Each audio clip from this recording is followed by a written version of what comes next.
ten už nugaros dar visų šitų dalykų fone yra krautuvėlė, kur galima nusipirkti visokių tokių mistinių dalykėlių, bet filmuoti negalima.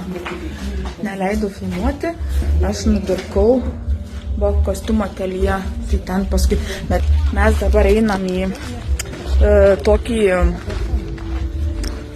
o Dieve, kaip man su pavadinimais. Bet mes dabar einam į programą Cabinet de Secret, kur bus visi dvaro, visos paslaptys, visi padurkai iškratyti iš man darosi. Padurkai, kaip kitaip pasakyti. O mes dabar einam į Cabinet de Secret programą, kur bus visos paskalos, visos paslaptys, visi padurkai išpurtyti. Ir viskas papasakota. Bet irgi gaila, kad filmuoti